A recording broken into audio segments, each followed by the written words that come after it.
अस्सलाम वालेकुम दोस्तों, क्या हाल हैं? उम्मीद करता हूँ आप खैरियत से होंगे। दोस्तों, पावर ट्रांसफ़ार्मर के फ़ैन कंट्रोल सर्किट के बारे में आज हम देखेंगे। पहले मैंने एक वीडियो बनाई थी पावर ट्रांसफ़ार्मर के फ़ैन कंट्रोल सर्किट के बारे में, लेकिन आज की वीडियो में मैं थोड़ा-सा डिफ़रेंट तरीके से आपको समझाने वाला हूँ, ताकि आपको पावर ट्रांसफ़ार्मर का फ़ैन कंट्रोल सर्किट अच्छी तरह से समझ आ सके। दोस्तों, कोई भी पावर ट्रांसफ़ार्मर हो, उसमें फ़ैन्स के अमूमन तौर पर 2 ग्रुप्स होते हैं। एक को हम कहते हैं फ़ैन ग्रुप 1 और दूसरे को हम कहते हैं फ़ैन ग्रुप 2। फ़ैन ग्रुप 1 हो या फ़ैन ग्रुप 2 हो, इसमें अबाउट 3, 4 या 5 फ़ैन्स होते हैं। अब हमने एक ग्रुप 1 में भी 3 फ़ैन्स लिए और ग्रुप 2 में भी 3 फ़ैन्स लिए हैं। अब ये कब चलेंगे दोस्तों? ग्रुप 1 के फ़ैन को देखें, 3 फेज़ सप्लाई कनेक्ट है। फ़ैन 4 को, फ़ैन 5 को, फ़ैन 6 को। ये हमारे पास केबल है जो 3 फेज़ सप्लाई लेके आ रही है इन तीनों के लिए। अच्छा जी, अब जैसे ही 3 फेज़ सप्लाई का स्विच ऑन होगा, हमारे पास 3 फेज़ सप्लाई फ़ैन 4, 5, 6 पे पहुंचेगी और ये फ़ैन चलना स्टार्ट हो जाएंगे। अब ये फ़ैन को 3 फेज़ सप्लाई कहाँ से आती है, हम ये आगे आहिस्ता आहिस्ता देखते हैं। सबसे पहले हमारे पास आ जाती है थर्मल ओवरलोड रिले। ये एक थर्मल ओवरलोड रिले है कि जब टेम्परेचर ज़्यादा हो जाए तो ये क्या करेगी, और सर्किट को ट्रिप करा देगी। हो सकता है कि कोई शॉर्ट सर्किट हो मोटर में, कोई और इशू हो जिसकी वजह से टेम्परेचर ज़्यादा हो रहा हो, तो ये थर्मल ओवरलोड रिले लगी होती है, ये इसको सेंस करके ओपन करा देती है। अगर अगर नॉर्मल टेम्परेचर है तो ये क्लोज रहेगी और हमारा सर्किट कंप्लीट रहेगा। तो आगे आ जाते हैं। 3 फेज़ सप्लाई कहाँ से आ रही है हमारे पास? KM1 से। ये एक कंडक्टर है, तो हमारे पास जो सप्लाई है वो डायरेक्टली आ रही है KM1 से, किसकी तरफ? फैंस की तरफ। ये हमारा हो गया पावर सर्किट, किसके लिए? फैन ग्रुप 1 के लिए। सिमिलरली अब हम देखते हैं फैन ग्रुप 2 के लिए। फैन ग्रुप 2 में फ़ैन 1 है, फ़ैन 2 है, फ़ैन 3 है। इसी तरह 3 फेज़ सप्लाई केबल से आ रही है। आगे थर्मल ओवरलोड है। इस थर्मल ओवरलोड को अगर नॉर्मल है, टेम्परेचर नॉर्मल है, तो ये क्लोज़ होगी, सर्किट आगे की तरफ आ जाएगा और ये आता आता यहाँ पे आ जाएगा KM2 में। तो दोस्तों, इस बात को जहन में रख लें कि KM1 कंडक्टर फ़ैन ग्रुप 1 के लिए है और KM2 कंडक्टर फ़ैन ग्रुप 2 के लिए है।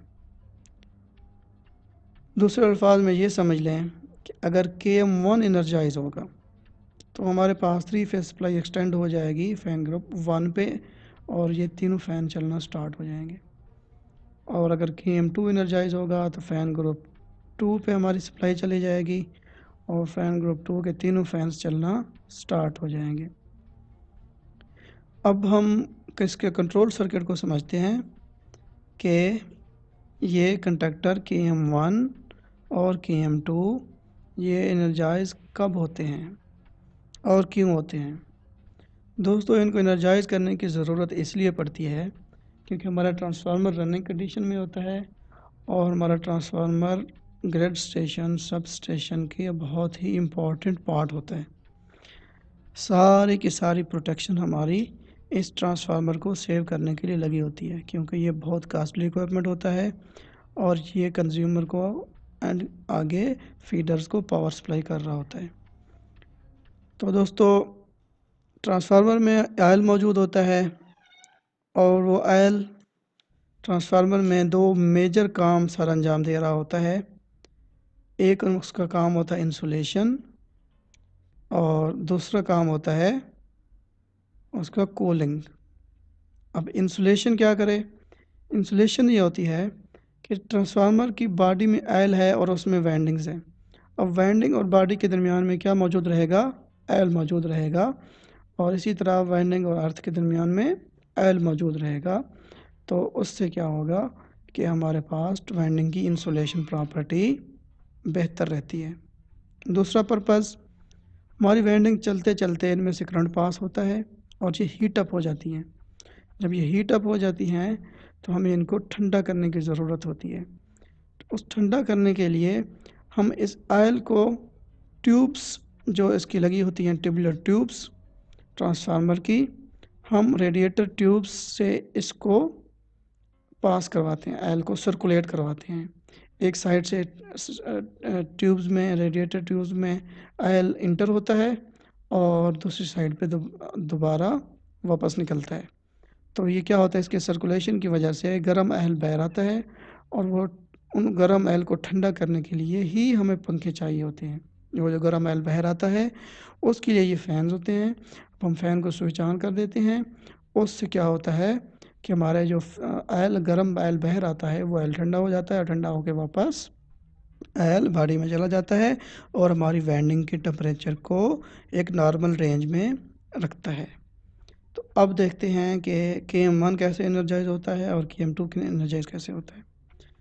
दोस्तों, कोई भी कंडक्टर हो, अब इस डायग्राम में मैंने 6 कंडक्टर शो किए हुए हैं, KA1, KA2, KM1, KM2, KB1, KB2। इन दोनों का तो मैंने आपको बता दिया, KM1 और KM2 का। रह गए KA1, KA2 और KB1, KB2, इनके बारे में भी बता देता हूँ। लेकिन कंडक्टर्स के बारे में जनरल बात ये समझ लें कि हर कंडक्टर कोई भी हो, उसके 2 टर्मिनल ऐसे होते हैं जो कॉइल के होते हैं। फर्ज करें ये टर्मिनल नंबर A2 है और ये टर्मिनल नंबर A1 है। तो टर्मिनल A1 और A2 सब कंडक्टर्स में मौजूद होगा और ये कंडक्टर की कॉइल्स के टर्मिनल होते हैं जो कंडक्टर को एनर्जाइज या डी एनर्जाइज करवाते हैं। जब हमारे पास A1 पे और A2 पे सप्लाई पहुंच जाती है तो हमारा कंडक्टर एनर्जाइज हो जाता है और अपने सर्किट को कंप्लीट करता है। जब इसकी सप्लाई हम चली जाती है तो हमारे पास कंडक्टर डी एनर्जाइज हो जाता है। जी, तो पहले KM1 से स्टार्ट करते हैं। KM1 के A1 पे एक रेड वायर आ गई और A2 पे एक ब्लैक वायर आ गई। यहाँ पे हम बात कर रहे हैं AC के बारे में। ये हमारे AC कंडक्टर्स हैं। कंडक्टर DC भी होते हैं। This is neutral.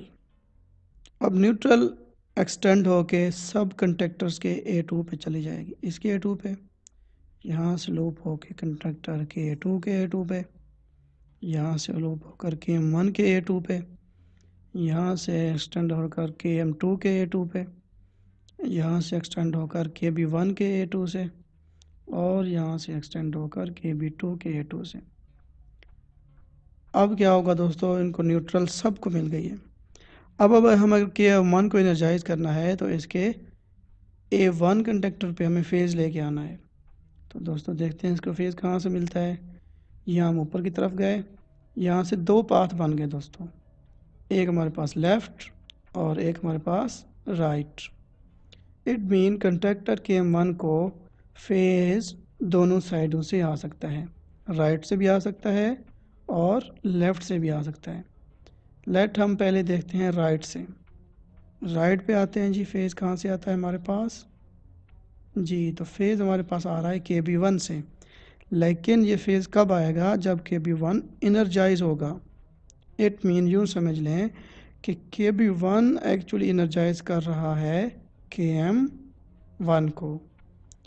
अब हम ये देखेंगे कि KB1 तो एनर्जाइज कर रहा है KM1 को, लेकिन KB1 इट सेल्फ कैसे एनर्जाइज हो रहा है।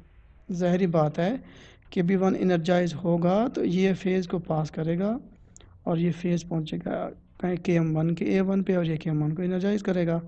तो अब हम पहले देखते हैं कि KB1 कैसे एनर्जाइज हो रहा है। तो जैसे मैंने पहले बताया है कि कंडक्टर के A1 और A2 को एनर्जाइज करना होता है, तब हमारे पास कंडक्टर एनर्जाइज होता है। A2 पे सब पे हमारे पास न्यूट्रल कॉमन है, तो इसके साथ हमें कोई छेड़छाड़ नहीं है। जो भी फंक्शन है हमारे पास A1 का है। अब जी A1 किसके साथ कनेक्ट है, A1 कनेक्ट है जी, ऊपर चले जाएं अगर हमारे पास, फिर यहाँ पे A1 2 तरीक़ों से कनेक्ट है। एक पुश बटन है ऑन का, लोकल का, यानी कि ट्रांसफार्मर पे मौजूद है, ट्रांसफार्मर के बॉक्स में। और दूसरा हमारे पास A1 का कनेक्शन चला जाता है ऑन पुश बटन के रिमोट पे, यानी कि कंट्रोल हाउस बिल्डिंग में एक कंट्रोल पैनल लगा होगा। उस कंट्रोल पैनल पे हमारे पास एक बटन होगा जो हमारे पास ग्रुप 1 के फैंस को ऑन कराएगा। यूँ समझ लें के बी वन के A1 पे जो फेज़ आ रहा है वो या तो ट्रांसफार्मर की बॉडी पे जो बॉक्स मौजूद है उसके बटन को प्रेस करने से आएगा, या कंट्रोल हाउस बिल्डिंग में कंट्रोल पैनल पे जो उसका ऑन बटन मौजूद है वहाँ से आएगा। अब हम अगर इनमें से किसी एक बटन को भी ऑन कर देंगे, रिमोट वाले ग्रुप 1 को या लोकल वाले ग्रुप 1 को, तो हमारे पास यहाँ पर फेज़ पहुँच जाएगा और हमारा KB1 इनर्जाइज हो जाएगा। अब हमने ये तो हमारे पास ऑपरेशन हो गया जी। तो हम यहाँ पे इसका ऑपरेशन करके देखते हैं। हम G1 को ऑन करेंगे, KB1 इनर्जाइज होगा और इसके ऑन होने से हमारे पास क्या हो जाएगा, KM1 इनर्जाइज होगा। KM1 के इनर्जाइज होने से ग्रुप फैन 1 इनर्जाइज होगा जी। तो दोस्तों ये देख लेते हैं, ये मैंने यहाँ पे प्रेस किया और आप ये देख सकते हैं कि हमारे पास इसके ऑन होने से फेज़ एक्सटेंड होके KB1 पे आया। KB1 के ऑन होने से हमारे पास फेज़ एक्सटेंड होके आगे आ गया KM1 को, यानी KB1 ने KM1 को इनर्जाइज़ किया। इसके इनर्जाइज़ होने से हमारे पास पावर सर्किट इनर्जाइज़ हुआ और ये 3 फेज़ सप्लाई यहाँ से एक्सटेंड होके चली गई फैन ग्रुप 1 को जी। तो दोस्तों इसको अब मैं दोबारा स्टॉप कर देता हूँ। ये देखें, जैसे ही मैंने बटन को दोबारा अपनी ओपन हालत में लाया, KB1 डी एनर्जाइज हो गया। KB1 के डी एनर्जाइज होने से हमारे पास KM1 डी एनर्जाइज हो गया। इसके डी एनर्जाइज होने से हमारे पास सर्किट इनकम्प्लीट हो गया, पावर सर्किट, और हमारे फैंस का ऑपरेशन ऑफ हो गया। इसी तरह मैंने आपको बताया है कि KB1 को हम एनर्जाइज कर सकते हैं रिमोट से। हम रिमोट के बटन को प्रेस करेंगे तो देखो दोस्तों, पहले ये एनर्जाइज हुआ, इसके ऑन बटन ने एनर्जाइज किया KB1 को, और KB1 ने एनर्जाइज किया KM1 को, और KM1 ने एनर्जाइज किया फैन ग्रुप 1 को। तो अब इसको हम दोबारा इसको ओपन करवा देते हैं जी। दोस्तों ये ओपन हो गए हैं। अब क्या होगा, अब हम जी देख लेते हैं KM2 कैसे एनर्जाइज होता है। नहीं सॉरी, अभी हम KM1 की बात करेंगे, अभी फैन ग्रुप 1 पे ही रहें, क्योंकि अभी मैंने आपको बताया था कि KM1 दो तरीक़ों से एनर्जाइज होता है, एक राइट से और एक लेफ़्ट से। तो राइट का ऑपरेशन हमने देख लिया है, अब हम लेफ़्ट का ऑपरेशन देखते हैं। तो दोस्तों लेफ़्ट पे आ जाते हैं। लेफ़्ट पे आके ये हमारे पास कहाँ से आ गई, KA1 से, यानी कि जिस तरह KB1 KM1 को एनर्जाइज कर रहा था, इसी तरह KA1 भी KM1 को एनर्जाइज करेगा। तो पहले KM1 खुद एनर्जाइज होगा तो वो KM1 को एनर्जाइज करेगा। तो KA1 को एनर्जाइज करने के लिए हमारे पास इसके A1 टर्मिनल पे फेज़ लेके आना है। तो इसके A1 टर्मिनल पे फेज़ कहाँ से आता है दोस्तों, अब ये देख लेते हैं। इसका फेज़ आता है जनाब दोस्तों, एक लेफ़्ट से और एक राइट से। लेफ़्ट से आ जाता है OTI से, यानी कि ऑयल टेम्परेचर इंडिकेटर, और राइट से आ जाता है WTI से, यानी कि वैनिक टेम्परेचर इंडिकेटर। दोस्तों हमारे पास जो कि यूँ समझ लें कि OTI और WTI तो ऑटोमेटिक ऑपरेट होते हैं, इनके कंटेक्ट्स ऑटोमेटिक ऑपरेट होते हैं। तो यूँ समझ लें कि KA1 के थ्रू अगर हमने KM1 को ऑन कराना है तो ये हमारा ऑटोमेटिक ऑपरेशन होगा, और अगर हमने KB1 से KM1 को एनर्जाइज करवाना है तो ये हमारा मैनुअल ऑपरेशन होगा। मैनुअल में भी दो तरीके, फिर या लोकल मैनुअल या रिमोट मैनुअल, और अगर ऑटोमेटिक पे रखना है तो फिर ऑटोमेटिक में भी दो तरीके हैं, या OTI इसको एनर्जाइज कराएगी या WTI इसको एनर्जाइज करेगी, या दोनों भी करवा सकती हैं।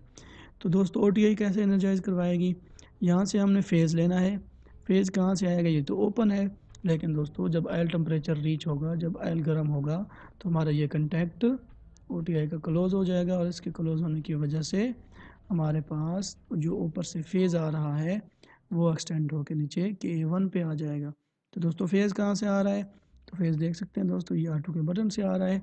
हमें इसको फेज़ देने के लिए इस सिलेक्टर स्विच को R2 पे रखना होगा। जब हम इसको R2 पे रखेंगे तो ये नीचे फेज़ है, ये फेज़ एक्सटेंड होकर कहाँ पे आ जाएगा, R2 पे। दोस्तों ये एक स्विच होता है, बटन होता है R2, रिमोट, लोकल और ऑफ। अगर ऑफ पे रखते हैं तो आगे फेज़ किसी पे एक्सटेंड नहीं होता है। लोकल पे रखेंगे तो लोकल पे एक्सटेंड हो जाएगा, रिमोट पे रखेंगे फेज़ रिमोट पे जाएगा, और ऑटो पे रखेंगे तो फेज़ ऑटो पे जाएगा। ठीक है। अब अगर अगर हमने लोकल पे रखा हुआ है और इधर से हमारे पास कॉन्टैक्ट क्लोज हो गए, तब भी हमारा K1 एनर्जाइज नहीं होगा, क्योंकि उसको ऊपर से फेज़ ही नहीं मिल रहा। जब हमने अगर ऑटोमेटिक ऑपरेशन करवाना है तो हमें सिलेक्टर स्विच को ऑटो पे रखना होगा। अगर मैनुअल कराना है तो फिर हम लोकल पे रख देंगे या रिमोट पे रखेंगे। जी तो दोस्तों, अब अगर वैनिक टेम्परेचर रीच होता है तो ये अपना कॉन्टैक्ट क्लोज़ करेगा और इससे हमारे पास फेज़ यहाँ पे एक्सटेंड होकर K1 पे आ जाएगा। K1 एनर्जाइज होगा तो हमारे पास K1 एनर्जाइज होगा और ये फैन ग्रुप 1 को ऑन कराएगा। ये तो दोस्तों देख लेते हैं, हमारे पास टेम्परेचर रीच हुआ। इसके रीच होने से देखें ये वाला कॉन्टैक्ट क्लोज़ हुआ OTI का। हमने अब सेलेक्टर स्विच को लेट कंसीडर ऑटो पे रखा हुआ है और ये फेज़ हमारा एक्सटेंड होकर कहाँ पे आ जाएगा, K1 पे। K1 को एनर्जाइज करके K1 को एनर्जाइज करेगा, K1 को एनर्जाइज करके फ़ैन ग्रुप 1 को ऑन करा देगा। जी तो हम इसको दोबारा ऑफ़ करा देते हैं। इसी तरह हमारे पास WTI है। WTI को जब इसका टेम्परेचर रीच होगा तो ये अपना कॉन्टैक्ट क्लोज़ कराएगा। इसके क्लोज़ होने से दोबारा हमारे पास K1 एनर्जाइज होगा, K1 एनर्जाइज होगा और इससे हमारा फैन ग्रुप 1 ऑन हो जाएगा। तो ये दोस्तों हमने देखा है फैन ग्रुप 1 का ऑपरेशन। अब हम थोड़ा सा देख लेते हैं फैन ग्रुप 2 का ऑपरेशन। फैन ग्रुप 2 का ऑपरेशन देखने के लिए सिमिलरली फैन ग्रुप 2 कहाँ से एनर्जाइज होता है, KM2 से। अब KM2 को एनर्जाइज करने के लिए KM2 के A1 पे भी जो वायर आ रही है वो भी दो तरफ जा रही है, एक राइट की तरफ और एक लेफ़्ट की तरफ। सिमिलरली राइट की तरफ हमारा मैनुअल ऑपरेशन है और लेफ़्ट की तरफ हमारा ऑटो ऑपरेशन है। तो दोस्तों हम इसको पहले इसका मैनुअल ऑपरेशन देख लेते हैं। हम राइट की तरफ चले जाते हैं। राइट की तरफ चले जाने से ये किस में चलेगी, वायर KB2 में। इट मीन KB2 जब एनर्जाइज होगा तो हमारी फेज़ एक्सटेंड होगी KM2 पे आएगी और KM2 को एनर्जाइज करवाएगी और KB2 का भी एनर्जाइज होगा। KB2 जैसे कि दोस्तों मैं बता चुका हूँ ये मैनुअल है। मैनुअल मीन या ये लोकल से एनर्जाइज होगा या ये रिमोट से एनर्जाइज होगा। अब अगर लोकल से इसको एनर्जाइज करना है दोस्तों तो लोकल से ये एनर्जाइज होगा जब हम यहाँ पे सिलेक्टर स्विच को रखेंगे लोकल पे। फेज़ एक्सटेंड होके कहाँ पे आ जाएगा, इस लोकल के पुश बटन पे, यानी कि ट्रांसफार्मर की जो बॉक्स है, बाहर जो बॉक्स लगा हुआ है वहाँ पे आ जाएगा। अब हम जैसे ही इसको प्रेस करेंगे दोस्तों तो ये देखें जी KB2 एनर्जाइज हुआ। इसने एनर्जाइज किया KM2 को। KM2 के एनर्जाइज होने से हमारे पास फैन ग्रुप 2 ऑन हो गया। ठीक है दोस्तों, अब हम इसको क्लोज़ करा देते हैं, ओपन करा देते हैं। अब हम चेक करते हैं कि ये रिमोट पे कैसे ऑन होता है। देखो दोस्तों फेज़ एक्सटेंड होकर किस पे आ गया, रिमोट पे, यानी कि कंट्रोल पैनल पे। अब ज़ाहिर बात है हमने इसको अगर ऑन कराना है तो पहले यहाँ पे फेज़ मौजूद होना चाहिए। इस पे फेज़ मौजूद होने के लिए हमें सेलेक्टर स्विच को कर देंगे रिमोट पे। हमने यहाँ सेलेक्टर स्विच को रिमोट पे घुमा दिया। अब हमारे पास फेज़ पहुँच गया इस पुश बटन पे। अब जैसे ही हम इसको प्रेस करेंगे तो हमारा फेज़ एक्सटेंड होके KB2 पे पहुंच जाएगा। देखिए KB2 को एनर्जाइज़ किया इसने और KB2 ने एनर्जाइज़ किया KM2 को और KM2 ने एनर्जाइज़ किया फैन ग्रुप 2 के फैंस को।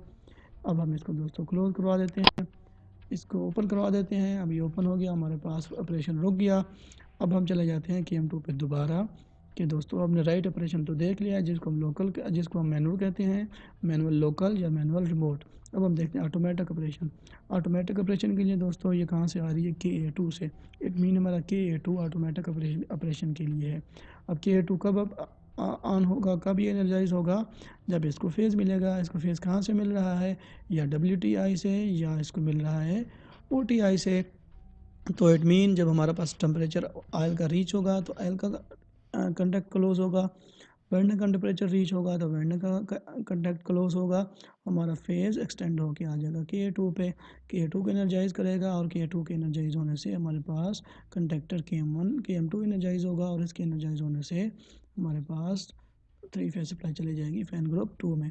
तो आइए दोस्तों देख लेते हैं, लेकिन एक बात याद रखें, अगर हमें ऑटोमेटिक ऑपरेशन करवाना है तो हमें पहले सेलेक्टर स्विच को ऑटो पे रखना होगा ताकि हमारा फेज़ नीचे से एक्सटेंड होके ये OTI और WTI पे पहुंच जाए। जी हमने अब इसको कर दिया सिलेक्टर स्विच को R2 पे, हमारा फेज OTI और WTI पे पहुंच गया है। अब हम इसका ऑटोमेटिक ऑपरेशन देखते हैं। लेट हमारा पहले एल टेम्परेचर रीच हुआ, इसके रीच होने से एल टेम्परेचर का कंटेक्ट क्लोज हुआ, इसने एनर्जाइज़ किया KA2 को, KA2 ने एनर्जाइज़ किया KM2 को, और KM2 ने एनर्जाइज़ किया फैन ग्रुप 2 के फैंस को। जी तो हमारा दोस्तों अब हम इसके बाद देख लेते हैं WTI के ऑपरेशन को। लेट WTI का हमारे पास टेम्परेचर रीच हुआ, इसने हमने कंटेक्ट क्लोज किया, इसकी जिसकी वजह से फेज एक्सटेंड होकर KA2 पे आ गया, और इसने KA2 को एनर्जाइज़ किया। KA2 के एनर्जाइज़ होने से हमारे पास KM2 एनर्जाइज़ हुआ, KM2 के एनर्जाइज़ होने से हमारे पास फैन ग्रुप 2 ऑन हो गया। जी तो दोस्तों अब जो है ना, ये हमने आपको सारा का सारा ऑपरेशन इनका दिखा दिया है। उम्मीद करता हूँ आपको ये वीडियो समझ आई होगी। और अब हम लेट दोस्तों देख लेते हैं कि हमारे पास दोनों टेम्परेचर रीच हो गए। ये दोनों का ऑपरेशन है। अब दोनों का ऑपरेशन की वजह से दोस्तों ये हमारे पास ये फैन ग्रुप 1 है, और फैन ग्रुप 1 को हमने वो किया, और इसी तरह हमारे पास WTI यानी कि फैन ग्रुप 2 को हमने एनर्जाइज़ किया। फैन ग्रुप 2 के एनर्जाइज होने से हमारे पास फैन ग्रुप 2 ऑन हो गया। तो दोस्तों ये देखें, इसको हमने दोस्तों मैनुअल ऑन करा दिया और इसको लोकल ऑन करा दिया। तो दोस्तों अगर आपको वीडियो समझ आई है तो वीडियो को लाइक करें और मेरे चैनल को सब्सक्राइब करें, ताकि नेक्स्ट आने वाली वीडियोस आपको टाइम से मिलती रहे। शुक्रिया।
ऑपरेशन चाहिए तो फिर सब स्टेशन ऑपरेटर जाएगा, वो पहले ट्रांसफार्मर पे नहीं जाएगा, पहले कंट्रोल पैनल पे जाएगा, इस सेलेक्टर स्विच को लोकल पे करेगा। अब इसने लोकल पे कर लिया है तो अब ये सब स्टेशन ऑपरेटर बाहर आएगा, बाहर आके ट्रांसफार्मर पे आ जाएगा।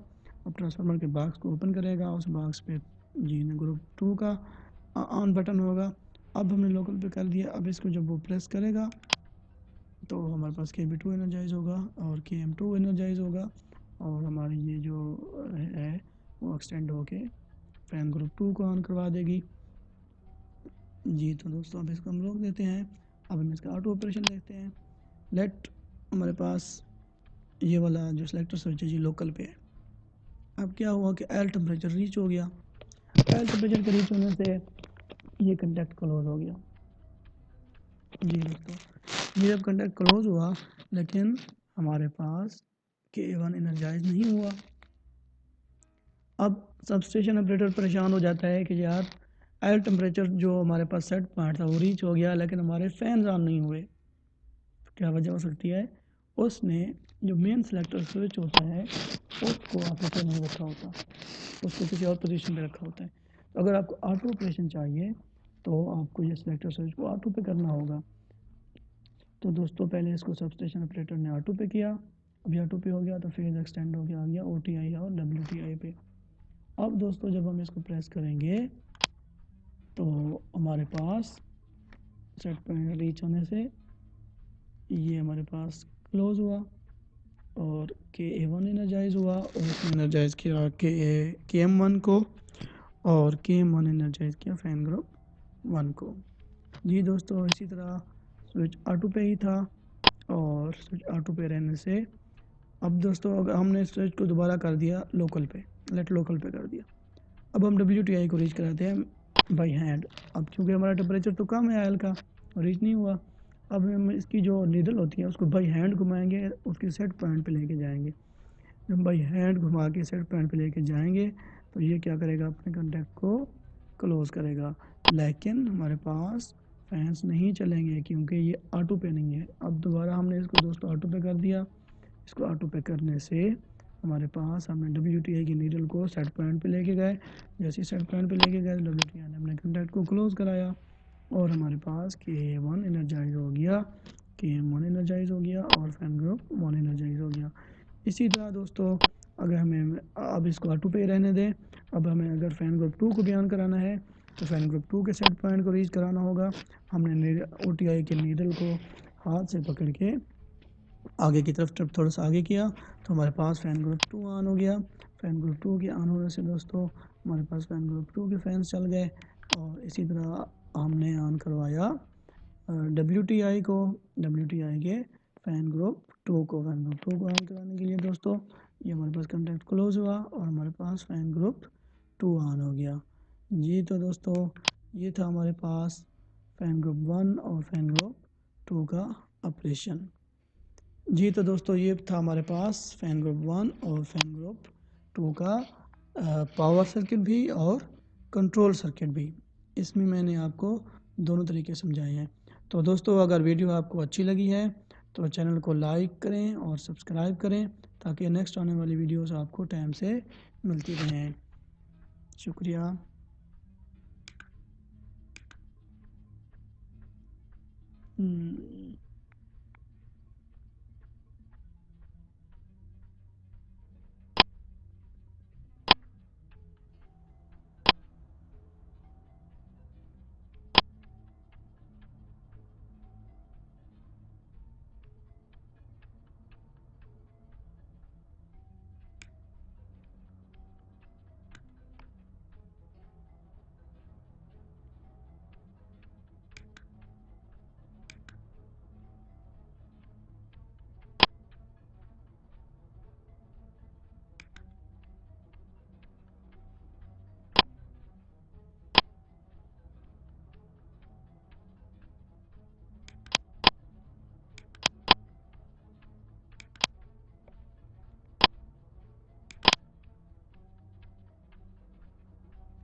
दोस्तों एक बार फिर मैं आपको